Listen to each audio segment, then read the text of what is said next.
नसूहा एक औरत नुमा आदमी था, बारीक आवाज, बगैर दाढ़ी और नाजुक अंदामे मर्द। अपनी जाहिरी शक्ल सूरत से फायदा उठाते हुए जनाना हमाम में औरतों का मसाज करता और मैल उतारता था। कोई भी उसकी हकीकत नहीं जानता था, सभी उसे औरत समझते थे। ये तरीका उसके लिए जरिए मुआश भी था और औरतों की इज्जतों से मजा भी लेता था। एक दिन बादशाह की बेटी हमाम गई। हमाम और मसाज करने के बाद पता चला कि उसका गिरां बहा गोहर खो गया है। बादशाह की बेटी ने हुक्म दिया कि सबकी तलाशी ली जाए। सबकी तलाशी ली, हीरा नहीं मिला। नसूहा रुसवाई के डर से एक जगह छुप गया।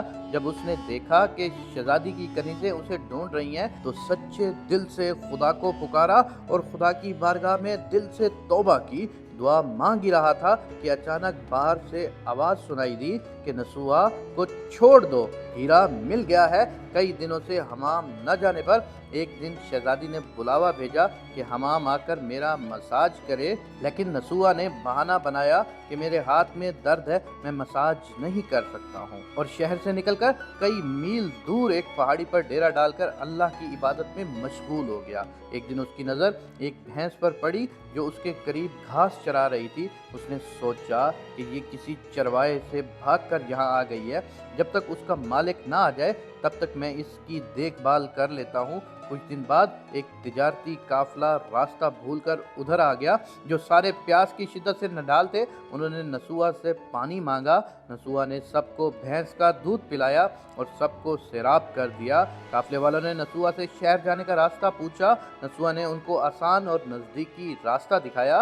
नसूहा के इखलाक से मुतासिर होकर ताजरों ने जाते हुए उसे बहुत सारा माल बतौर तोहफा दिया। नसूहा ने उन पैसों से वहाँ कुआं खुदवाया। आहिस्ता आहिस्ता वहाँ लोग बसने लगे और इमारतें बनने लगीं। वहाँ के लोग नसूहा को बड़ी इज्जत और एहतराम की निगाह से देखते थे। रफ्ता रफ्ता नसूहा की नेकी के चर्चे बादशाह तक जा पहुँचे। बादशाह के दिल में नसूहा से मिलने का इश्तियाक पैदा हुआ। उसने नसूहा को पैगाम भेजा कि बादशाह आपसे मिलना चाहते हैं। जब नसूहा को बादशाह का पैगाम मिला, उसने मिलने से इनकार कर दिया। बादशाह को बहुत ताज्जुब हुआ, मगर उस बेनियाजी को देख के मिलने की तलब और बढ़ गई। बादशाह ने कहा कि अगर नसूहा नहीं आ सकते तो हम खुद उसके पास आ जाएंगे।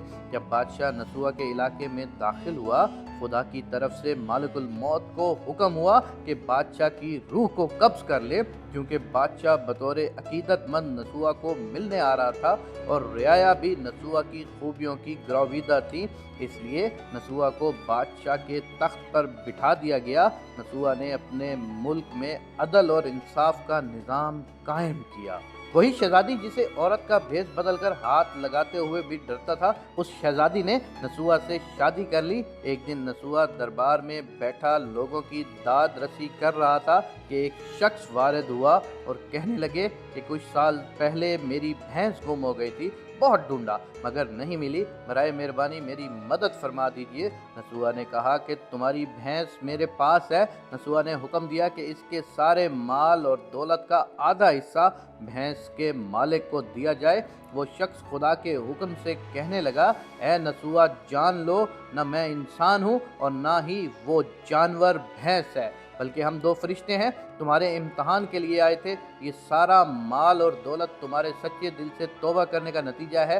ये सब कुछ तुम्हें मुबारक हो। वो दोनों फरिश्ते नज़रों से गायब हो गए। इसी वजह से सच्चे दिल से तौबा करने को कहते हैं। तारीख की कुतब में नसूहा को बनी इसराइल के एक बड़े आबिद की हैसियत से लिखा गया है। और ये सारी बातों के बाद तौबातुल नसूहा, जो ज़िंदगी में आपने अपने इर्द गिर्द की मस्जिदों में ज़रूर सुनी होगी, वो इन्हीं के बारे में है।